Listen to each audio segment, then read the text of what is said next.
আসসালামু আলাইকুম everyone, welcome back to my channel. শীতে পিঠাপুলির আয়োজনে আমার আজকের রেসিপি ভাপা পুলি পিঠা। সবচেয়ে মজার বিষয় হচ্ছে যারা ভাপা পুলি পিঠা খেতে পছন্দ করেন কিন্তু বানানোর ঝামেলার কারণে বানাতে চান না, অনেকটা সময় লাগে, তাদের জন্য এই ভাপা পুলি পিঠাগুলো একসাথে আপনি চাইলে অনেকগুলা তৈরি করে নিতে পারেন মাত্র 10 মিনিটে।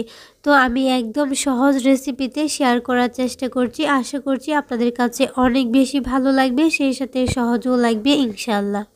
চলুন আর কথা না বাড়িয়ে ভিডিওতে একটা লাইক দিয়ে চ্যানেলটাকে সাবস্ক্রাইব করে শুরু করি আজকের নতুন রেসিপি। আজকের এই ভাপা রোল পুলি পিঠাটা তৈরি করার জন্য প্রথমে একটা খামির তৈরি করতে হবে। আর আমি এখানে নিয়ে নিচ্ছি 2 কাপ ভিজা চালের গুঁড়ি। চুলায় একটা প্যান বসিয়ে দিয়েছি। প্যানটাকে প্রথমে ভালোভাবে গরম করে নিয়েছি। তারপর আমি গুঁড়িটা দিয়ে কিছুটা সময় এই গুঁড়িটাকে ভেজে নিব। যদি এই ভিজা চালের পরিবর্তে শুকনো চালের গুঁড়ি নেন তাহলে কিন্তু এই গুঁড়িটাকে ভাজার কোনো প্রয়োজন নাই, সরাসরি কিন্তু একটা খামির তৈরি করে নিলেই হবে। আর যারা ভিজা চালের গুঁড়ি নেন তারা এভাবে 7 থেকে 8 মিনিট সময় নিয়ে এটাকে ভেজে নেবেন। গুঁড়িটা যখন এরকম ঝুরঝুরে হয়ে যাবে দেখে নিশ্চয়ই বুঝতে পারছেন গুঁড়িটা কিন্তু ঝুরঝুরে হয়ে গেছে, ভিজা ভিজা যে একটা ভাব ছিল ওটা চলে গেছে। তো এটাকে একটা সাইডে রেখে দিচ্ছি। একটা কড়াই বসিয়ে দিয়েছি চুলায়, তার মধ্যে নিয়ে নিচ্ছি 2.5 কাপ পানি। চালের গুঁড়ির ধরন অনুযায়ী কিন্তু পানিটা কম বেশি লাগতে পারে। যদি শুকনো চালের গুঁড়ি দেন তাহলে তো ডবল পানি লাগবে যতটুকু গুঁড়ি নেন। তো স্বাদ মতো লবণ, সেই সাথে অল্প একটু তেল দিয়ে দিছি যাতে করে ডোটা অনেকটাই সফট হয়ে যায়। পানিটাকে ঢাকনা দিয়ে ঢেকে এটাকে রেখে দিব বলক আসার আগ পর্যন্ত। পানিটা যখন বলক আসবে তখন কিন্তু এই চালের গুঁড়িগুলো দিয়ে দিব। এর আগে দেওয়া যাবে না, দিয়ে কিন্তু আমি এটাকে ভালোভাবে নেড়ে চেড়ে মিশিয়ে নিব। আর যখন চালের গুঁড়িগুলো এই পানির মধ্যে দিব তখন কিন্তু চুলার আঁচটাকে একদম লোতে করে দিচ্ছি আর এটাকে ভালোভাবে মিশিয়ে নিচ্ছি। আপনারা চাইলে চালের গুঁড়ার পরিবর্তে কিন্তু আটা অথবা ময়দাও নিতে পারেন। তবে রোল ভাপা পুলি পিঠাটা কিন্তু এটা চালের গুঁড়ি দিয়ে তৈরি করতে হয়, তাহলে বেশি সুন্দর হয়। আর এই খামিটা কীরকম হয়েছে দেখিয়ে দিচ্ছি, একদম নরম তুলতুলে হয়েছে, দেখে নিশ্চয়ই বুঝতে পারছেন। হাতে কিন্তু এই খামিটা লাগবে না, এরকম একটা ভাব আসলে এটাকে রেখে দিব রেস্টে 10 মিনিটের জন্য।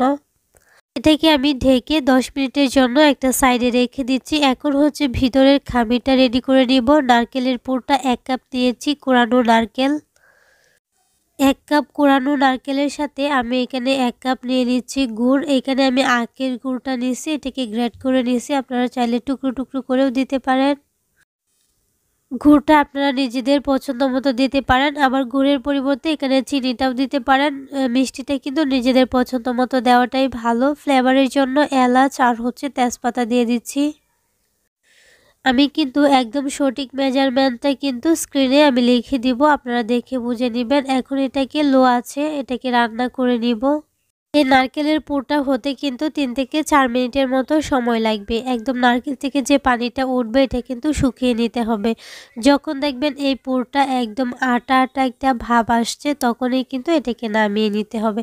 দেখেন একদম আটা আটা একটা ভাব চলে আসছে। আর এই পর্যায়ে এটাকে নামিয়ে আমি একটা সাইডে রেখে দিচ্ছি। আর এদিকে খামিরটা কিন্তু আমি এখন ভালোভাবে মথে নিব।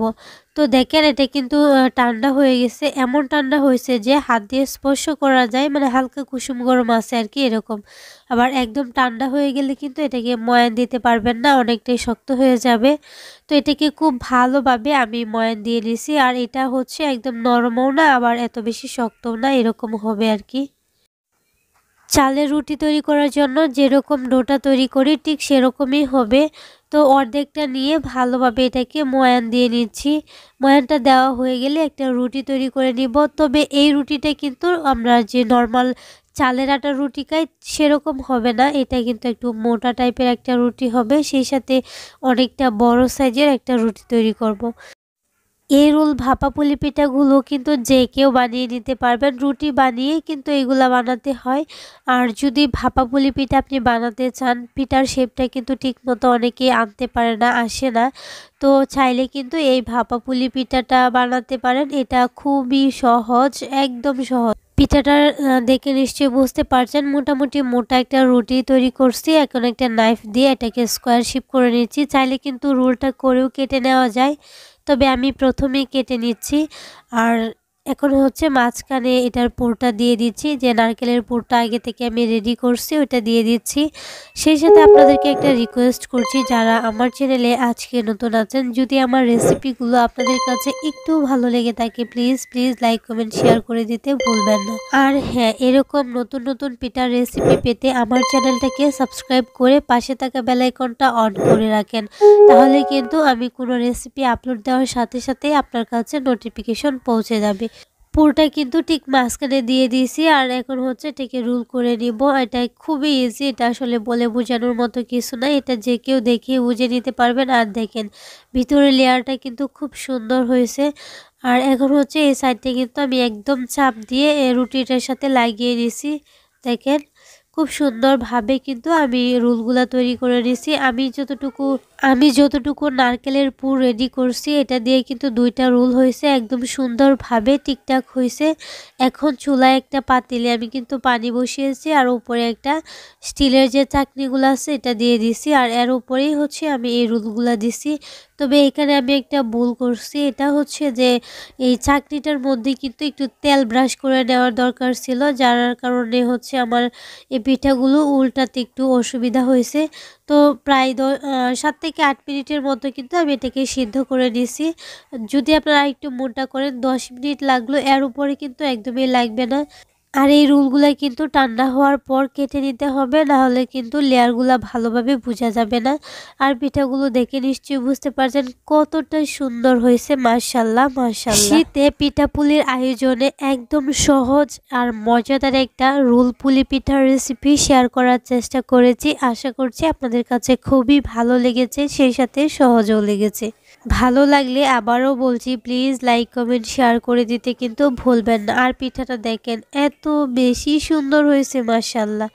একবার হলেও বাসায় ট্রাই করে কিন্তু দেখতে পারেন। তাহলে আজকের রেসিপি এই পর্যন্তই। সবাই অনেক অনেক বেশি ভালো থাকবেন, সুস্থ থাকবেন। আল্লাহ হাফিজ, আসসালামু আলাইকুম।